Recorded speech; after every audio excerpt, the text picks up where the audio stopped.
mọ́ kú ojú òpó dí àfìrìmọ̀jó kú ẹnu sàǹsọ̀fọ̀ gbajúgbajà òṣèré orí ìtàgé ni Adékọ́lá Oyèwọ̀ wọ́n jáde láyé lánàá òde yìí wọ́n káyé pọ́ dìgbò ṣe ó mà ṣe o ilẹ̀ ń jẹ̀ nìyàn ẹ̀yin èèyàn ẹ dẹ́kun ẹ dábọ̀ ẹ súnmọ́ bí o ẹ tún wá fetí gbéyàwó ọ̀rọ̀ kí lóhun tó ṣokùnfà ikú tó pa bàbá yìí àti pé bóò ni wọ́n ṣe rìnrìn àjò ìgbé ayé wọn màá gbé yín débẹ̀ nínú fọ́nrán eléyìí tí mo mú wá yìí ẹ máa bá ń comment kẹ́ máa bá mi like fídíò yìí kẹ́ sì máa bá mi pín káàkiri kó lè rìn dáadáa kó kan ọ̀pọ̀lọpọ̀ àwọn èèyàn lára lánàá òde yìí níròyìn ọ̀hún gbòde kan wípé alàgbà Adékọ́lá Oyèwọ̀ pé wọ́n jáde láyé tẹ́ ò bá gbàgbé ẹ rí i pé bàbá yìí ti wà lórí ìdùbúlẹ̀ àìsàn fún ọ̀pọ̀lọpọ̀ ọdún sẹ́yìn báyìí lọ́dún tó kọjá lọ́hùn-ún a rí i pé Kúnlé Àfọ́ọ̀dù ó lọ sílé bàbá yìí tó lọ bẹ̀ bàbá yẹn wò nígbà yẹn la rí i pé bàbá yẹn ní bladder problem ẹ rí i pé wọn kì í tọ̀ bí àwọn ọkùnrin tó kù ṣe máa ń tọ̀ ó ní kinní kan wáyé tí wọ́n so wọ́n ra wọn lẹ́gbẹ̀ẹ́ tó jẹ́ pé bẹ́ẹ̀ ni wọ́n ń tọ̀ sí bàbá yẹn ti ń la ìnira ìrora ọ̀pọ̀lọpọ̀ wọ́n ti ń là kọjá ọjọ́ ti pẹ́ wọ́n ń sọ màá play fọ́nrán yẹn fún yín wọ́n ń sọ nínú fídíò yẹn wípé àwọn dókítà ní pé táwọn bá ṣe operation yẹn pé ó ṣeé ṣe káwọn tètè kú táwọn bá ṣe operation yẹn pé ó wulẹ̀ bẹ́tà kó ra máa manage sickness yẹn lọ díẹ̀ báyẹn màá play àwọn fọ́nrán yẹn fún yín àmọ́ kí làwọn nǹkan tí mo fẹ́ kẹ́ mọ̀ nípa bàbá yìí abí bàbá yìí ní ìpínlẹ̀ Ọ̀ṣun lọ́hùn-ún ní ọjọ́ 27 oṣù kẹta ọdún 1946 ìyún 27th of March 1946 la bí bàbá yìí ti pé 80 years gbáko láyé kó tó di pé wọ́n jọ lọ́hùn nípè tẹ́ ò bá gbàgbé ní oṣù tó kọjá yìí ní Kúnlé Àfọ́ọ̀dù ló lọ ṣe birthday surprise fún bàbá Kọ́lá Oyèwọ̀ níbi tí ọ̀pọ̀lọpọ̀ àwọn olólùfẹ́ Kúnlé Àfọ́ọ̀dù tí wọ́n ti dá bí 1.1 million naira tí wọ́n fi ṣe surprise fún bàbá yìí tí wọ́n fi ta bàbá yìí lọ́rẹ ní oṣù tó kọjá bó tilẹ̀ jẹ́ pé ọjọ́ birthday wọn gangan inú àwẹ̀ ni wọ́n sọ pé birthday yẹn ló fọ̀ sí àmọ́ wọ́n farabalẹ̀ ní sùúrù káwẹ̀ kọjá kó tó di pé wọ́n lọ surprise bàbá yẹn ó wá jẹ́ nǹkan tó bà ọ̀pọ̀lọpọ̀ àwọn èèyàn nínú jẹ́ wípé wọ́n gbọ́ pé bàbá yẹn jáde láyé lánàá òde yìí ẹ máa bá mi comment kẹ́ máa ṣe rest in peace fún bàbá yẹn torí bàbá yẹn ò kéré nú ayé o bàbá gbàgbé nínú ìrìnàjò bàbá yẹn Ọbáfẹ́mi Awólọ́wọ̀ University ní bàbá yẹn ni wọ́n ti jáde bẹ́ẹ̀ sì ni wọ́n tún lọ sí Ìbàdàn University náà lẹ́yìn ìgbà tí wọ́n kàwé tán nípa ètò drama yìí náà ni ìgbà tí wọ́n ti kàwé gboyè ní theatre art ní Ọbáfẹ́mi Awólọ́wọ̀ University àti University of Ìbàdàn lẹ́yìn ìgbà náà ni wọ́n tún jẹ́ ọ̀kan nínú àwọn olùkọ́ tí ń ká àwọn ọmọ ní theatre art ní Ọbáfẹ́mi Awólọ́wọ̀ University àti Redeemers University ó ti pẹ́ tí bàbá yìí ti wà nínú eré orí ìtàgé tẹ́ ò bá gbàgbé àwọn àti bàbá Peter Fátómilọ́lá ọ̀rẹ́ tímọ́tímọ́ ni wọ́n ní ọ̀rẹ́ wọn ti wọ bíi 51 years báyìí tí wọ́n ti jọ ń ṣe papọ̀ àwọn Yorùbá bọ̀ wọ́n ní ogún ọmọdé ò kì í ṣeré fógún ọdún àmọ́ kò kì í ṣe bíi ti bàbá yìí àti bàbá Peter Fátómilọ́lá wọ́n ti jọ ń rìn ọjọ́ ti pẹ́ kódà ẹgbẹ́ ibì kankan náà làwọn méjèèjì jọ kọ́lé ara wọn sí.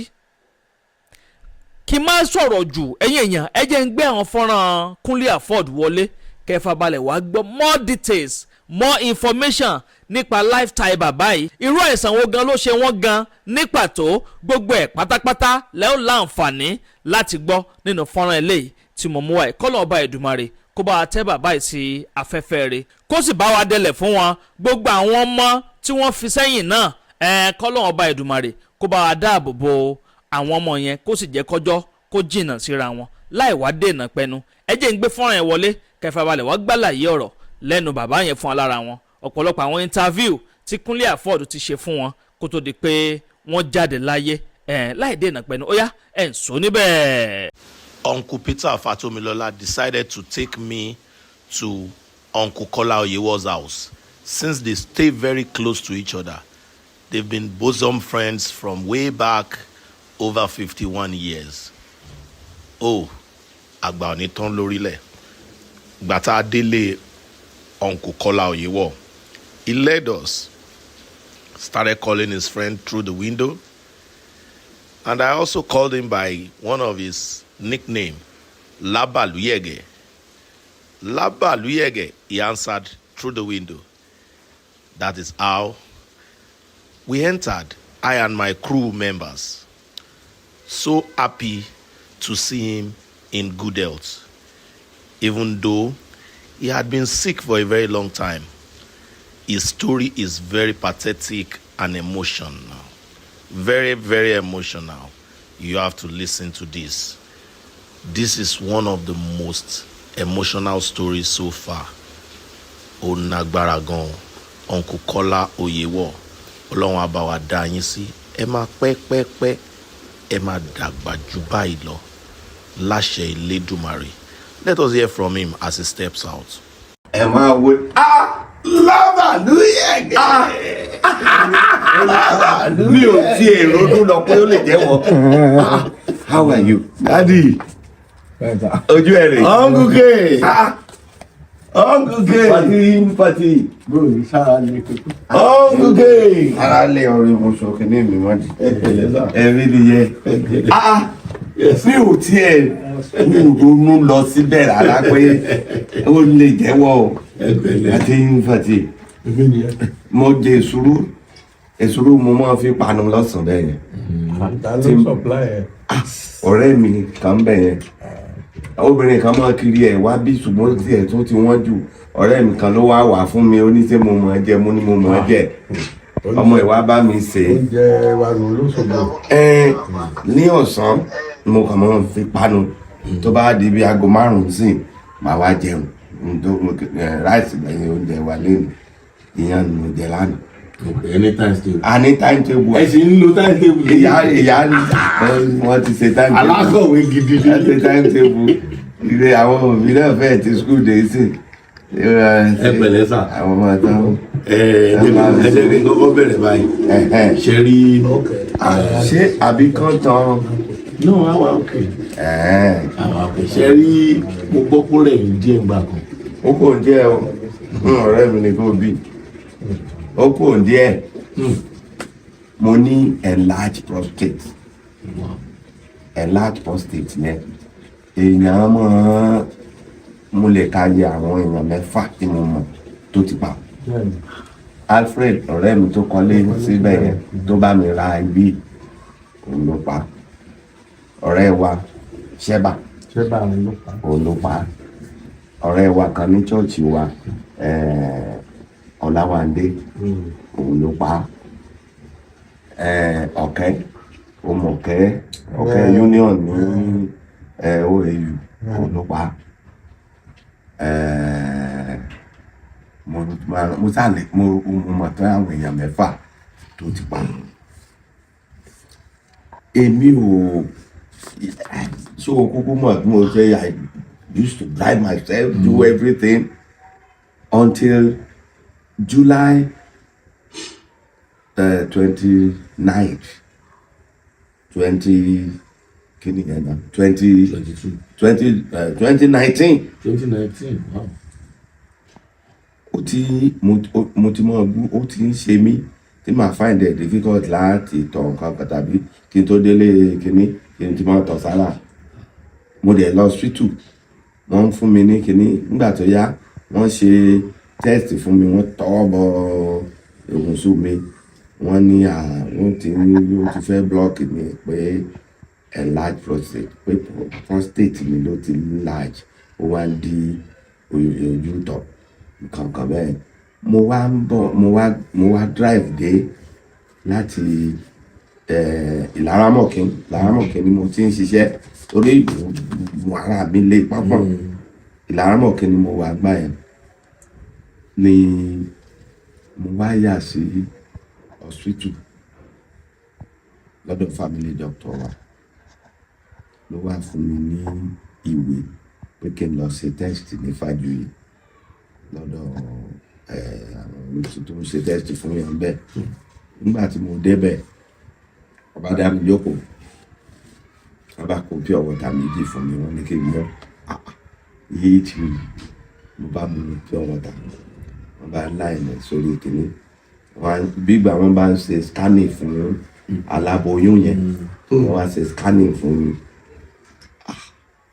ló wá ṣe result yẹn ó wá tún lẹ̀ pa ó ní kí n lọ mú bá dókítà mi mo wá dọ́dọ̀ dókítà nígbà tó jà wọ́n ní bàbá ìgbà wọn lè lọ kí o níyẹn gbẹ̀mígbẹ̀mí ni o wípé kí lọ ó yá lọ hospital ńlá náà aládàá-ńlá ní hospital rẹ̀ tó kéré wà bọ̀ tó ní hospital ńlá ní àbáyága ní tó kọ́ sílẹ̀ dáadáa nígbà tí mo débẹ̀ wọ́n kì í kábọ̀ ògo mi wọ́n ti bọ̀ kò wọlé mò ń ké kò wọlé mo wá ń ké wọ́n ní bàbá n tí ẹ sì gbé síkùn yìí báyìí we need to do something about it mo ní kí lè máa ṣe wọ́n ní tíátà ni o kí n lọ dágbére ńlé ìyàwó mi tẹ́ wà lórí àìsàn gbá yẹn n bá wa sọ lẹ́kùnlé wẹ́ dúpẹ́ àmì tí ó kọ̀ ya nú èmi ẹ̀ o wọ́n ní tíátà ló yá o kí wá lọ ṣe operation o n bá dágbére fún mú kí ìṣẹ́ ò bú sẹ́kún òun náà bú sẹ́kún ẹ̀ tó wà lórí bẹ́ẹ̀dì láti 2017 lòun ti ní stroke tó wà lórí bẹ́ẹ̀dì bẹ́ẹ̀ so mo bá dé hospital mo bá gbèrú wọlé mo bá la ikùn mi níbí bá wọ́n wá ti kíní yìí bọ̀ tí bá ti rí púpọ̀ díẹ̀ mo lọ gbà tí mo dìde sí mo lọ dànù ni mo ṣe wọ́n wá ní mo tún máa ṣe wọ́n ní kí mọ́ bá kú immediately ní ìdáhùn sí yẹn o torí pé wọ́n lé wọn ń drain ẹ̀jẹ̀ èèyàn nígbà tí wọ́n ẹ̀jẹ̀ mi ó ti lọlẹ̀ gan-an so àwa ni tí mi ò bá máa mo ní láti ṣe èyí tí mi ò nílé perform mọ́ mo ní ẹsẹ̀ kí ni mo fẹ́ fi perform ṣe tẹ́lẹ̀ mo ti bímọ ọmọ mi ti bímọ kí ni èyí kù bàbá dájọ́ fún mi bá lọ àwọn ọmọ mi méjì tẹ̀lé mi bá rò mí wọlé tójú ọ̀jẹ́ mi ọ̀rẹ́ mi ẹ̀gbọ́n mi àbúrò náà ó gbọ́ ó wá bá mi ní ọ̀pítò ní àbáyága ní wọ́n bá mú kóró ẹ̀pọ̀n mi méjèèjì wọ́n bá yọ kó wọ́n nítorí pé o ní o mọ̀ supply kíní pàmòtó sí àwọn sàṣọ tá a sọ kan wípé kò ní jẹ́ kí tí wọ́n ń ṣe pé kò sáni kò ní dáa tó bá wà ń bẹ́ àfihàn ní ẹyọ wọ́n bá yọ àwọn ọmọ mi gbà tán ti ń sọkún àti tó di torí wọn mọ ibi tí ó jà sí wọ́n bá kó sínú agolo wọ́n bá kó sínú agolo wọ́n bá gbé lé wálé lọ́wọ́ òun àtàdé ẹbí ni wọ́n jọ first and second born mi ní àjọ wà mẹ́ wọ́n bá gbé dání ní gbà wọ́n rí i pé can drive mi bọ́tà rí i pé ní ẹ̀jẹ̀ níjọ́ tó ń ṣe ti bí gan èmi ni mo drive ara mi láti àbáyága nìyẹn wá sí second hospital ní aládàá-ńlá because ibẹ̀ yẹn jìnnà àwọn tí ó bá mọ́ wá wò mí wọ́n á find ibẹ̀ difficult mo ní mo lè drive. lẹ́yìn operation yẹn. operation to be. lẹ́yìn ìkọ́ṣẹ́ yẹn lè drive. ìyàrá ọjọ́ kejì báyìí mo drive wá sí ibi aládàá-ńlá yẹn wọ́n dẹ̀ kí ó tó di wípé 29th ni mo ṣe lé September 4 ni mo wá rí ọ̀tọ̀ ní rárá ẹyọ òwò rárá kò mẹ́ mo bá ṣe wọ́n wá tó ní mo ń láti lọ ṣe x-ray ní teaching hospital x-ray yẹn ló wá fẹ́ ẹgbẹ́ mi n bá mọ̀ tí n bá mọ̀ pé lẹ́yìn tí n bá ṣe ìtún ní pàpàlétọ̀ láti kíní ni n bá má ṣe ó lè wọ́n lè èmi rò pé wọ́n ó ya irú x-ray pé scanning nǹkan ni mo bá láyé náà kí mi mọ́lẹ̀ ní ọbẹ̀ sí kí kábọ̀ kó mi ẹ̀jẹ̀ mo ń pariwo Jésù lẹ̀ wọ́n bá ní result ọmọ wa padà gba result níjọ́ kejì àbíjọ́ kẹta tèmi ti kó tó bá rí káàtì ẹ̀wù tí mo wọ̀ jàlámíà tí mo wọ̀ ẹ̀jẹ̀ mú dundun ni mọ́tò tí mo jókòó sí ẹ̀jẹ̀ mo ti ẹ̀rọ pé tí that was the end of it tó kíkan mọ́tò ní láti kòkòlókù torí mo tọ̀ sẹ́rẹ́sẹ́rẹ́ kan níbẹ̀ níjọ́ yẹn lẹ́yìn ìgbà tí mo dàgbò punishment yẹn tán mo bá lọ́mọ bá lọ gba kínní níjọ́ kejì ó bá gbé àbíjọ́ kẹta àbí nǹkan bá gbé hàn dókítà mi wọ́n bá ní o block náà ní wípé mo ń láti tún ṣe major operation míì tí wọ́n ti wá mo ní ok anything operation ọ̀dà mi ò ṣe mọ́ mo ní mi ò ṣe mọ́ o ṣé bí kí n mọ́ gbé kínní tọ̀kiri ni mo ní màá mọ́ gbé ká títí dijọ́ tí Ọlọ́run bá ní máa lò láyé mo ní ṣé mo máa ń lọ ojú ọgbẹ́ yẹn máa ń lọ wẹ̀ wọ́n máa ń ṣe wá tún wò ẹ̀jẹ̀ mi wọ́n ń ṣe gbogbo ẹ̀. bẹ́ẹ̀ tí wàá òkè díẹ̀ wá. ó kù díẹ̀ ẹbí mo ti lọ location lẹ́yìn ìgbà yẹn. ẹ lè ṣiṣẹ́ dáadáa sí. kì í ṣe tẹ́ ní bíi lọ́ọ̀ bí àwọn róòlù ọba tẹ máa ń ṣe. àti orí pé mo jókòó náà ní àga balógun mo lè ṣe àwọn ọmọ yẹn ti pè mí ṣiṣẹ́ lẹ́yìn ìgbà yẹn. mo kọ́kọ́ máa bẹ̀ yín pé mo ti lọ ṣiṣẹ́ jọ́ mẹ́wàá la lò ní Iléṣà nígbà tá à ń ṣe kí ni wọ́n ti pè ọ̀gẹ́rẹ́. àdúpẹ́ àti ẹ̀dúpẹ́ mi ẹ má bínú pa àlè ráyè yọjú sí yín gbà yín ó pẹ́ kémi tó gbọ́ ọgbà tí máa gbọ́ náà wọ́n ní ẹ ti wà òkè mo ti wà bọ́ ẹ má bínú. kí ni wá o ọmọ yẹn Folúkẹ́ Dáramọ́lá mo ní ṣùgbọ́n sórí mi báyìí ìpè ò bá mi dáadáa o sì bá mi nínú jíọ̀jíọ̀ wípé má polongo mi o èmi ò bẹ̀rẹ̀ má tọrọ owó fún mi lọ́wọ́ ẹnìkankan o má tọrọ owó pé àkọlọ yìí wọ́ sí kì í mọ̀ my children are taking care of me nígbà tó pé mi náà dẹ̀ ṣiṣẹ́ títí dìgbà yẹn ni I take care of myself so mo ní má pariwo mi má sọ pé so mo ẹ wo ẹ̀yin èèyàn wa òun lẹ ti gbọ́ lẹ́tì ẹnu dáàdì mi yẹn. It has not been easy, but we thank God for his life. He's still healthy.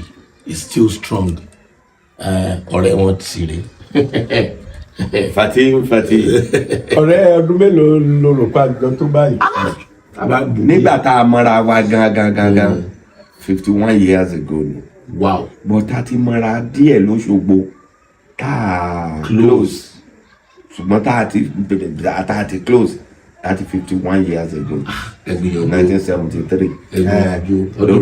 Láti mọ́ra before that time. Lórí olókun 51 years ago. Wọ́n náà ti dàgbà. Abájọ tó fi wọ́n gbọ́n. Ojúrító. In fact, Uncle Kola is a very, very strong man. I can't believe all the stories he told us. Àwọn ọmọ tún bá bẹ̀rẹ̀ fi láàrin ara wọn. Wọ́n bí ní ìbéèrè kan, wọ́n ní ṣé gúrùpù ni wá. Wọ́n ní mo gbóṣù mẹ́ta lọ́wọ́ rẹ̀. January 1946. Mo parọ́ kan fún wọn. Mo lébi lọ lórí àwọn òlú mi. Bẹ́ẹ̀ni o. Àwọn sàyìn ya olòmíì lẹ́nu pé babaláwo gidi lèmi. Ẹ rò pé babaláwo orí stage ni. Babaláwo tó gbọ́ fà yànrànyànràn. Lọ̀rẹ́ mi. Kò sí wàhálà. Ó dáhùn sá. Ok o. Yes sir. Ẹ ṣé o. Yes sir. Oyè. Bẹ́ẹ̀ bá yálé rẹ̀ ó lè yẹ̀ yín lọ́wọ́ kan. túkà àbọ̀ padà ẹ̀yìn yẹn wá ọ̀rọ̀ lẹ́gbọ́ yìí o ẹ̀yin náà ti wá rí i pé bàbá yìí mẹ́wàá ṣe wọ́n kó tó di pé wọ́n jáde láyé. ṣé darapọ̀ ní abala àríwúsí kẹ́ bá mi comment kẹ́ máa like kẹ́ sì máa bá mi pín fọ́nrán káàkiri lógúnlógún lọ́gbọ̀nlọ́gbọ̀n kó lè ti kan ọ̀pọ̀lọpọ̀ àwọn èèyàn lára àwa ní rí jù báyìí lọ lórí ilé tí a mú wá fún yín ní sáà yìí bó bá tún ṣe ń lọ lórí ọ̀rọ̀ yìí gbogbo ẹ̀pá átá náà lẹ́ẹ̀ láǹfààní láti máa gbọ́ lórí ìkànnì àdàbà tẹlifíṣàn àdàbà ọ̀nà ní à ń sùn gbẹ́ iná ń jó ẹ̀yẹlé gbéra ńlẹ̀ àdàbà àtúntì fòfẹ̀rẹ̀ awọ̀lú sọ̀lúdẹ̀rọ̀ pẹ̀sẹ̀. agbe ní gbére pàdé olókun àdùkò ní gbére pàdé ọlọ́sà òdìdẹrẹ́ ní gbére pàdé wọn lóde ìwò fún ìwọ ọmọkùnrin tí nǹkan rẹ̀ ò ṣe déédé ìwọ ọmọkùnrin tí ṣàyàwó rẹ̀ ó ṣẹ̀ṣẹ̀ mọ gbọ́ jìgìjìgì lára lójú lọ mú kára rẹ̀ ó tó le ìwọ ọmọkùnrin tó ń retí ọmọ bíbí ìwọ ọmọkùnrin tó fẹ́ ṣe nǹkan tó dáa láyé pẹ̀lú aya rẹ̀ tí ìfàyàlòyà tí ó fi di nǹkan tó dáa ìwọ tásítọ̀ rẹ̀ ń sàn tí ò kí tó láti dọmọ ìwọ ọkùnrin tára rẹ̀ ò le ìwọ ọkùnrin ṣẹ̀ẹ̀kan dìde ìwọ ọkùnrin tátàn rẹ̀ ò dúró déédéé ìwọ ọkùnrin tó ń retí ọmọ ìwọ ọkùnrin tó ṣẹ̀ṣẹ̀ ṣègbéyàwó ọgbọ́ capable herbal energy capsule ló nílò fún gbogbo àìṣedéédéé ara rẹ̀ kó o lè jẹ́rìí sọ́mọ bíbí àti nǹkan tó dáa láti ṣe.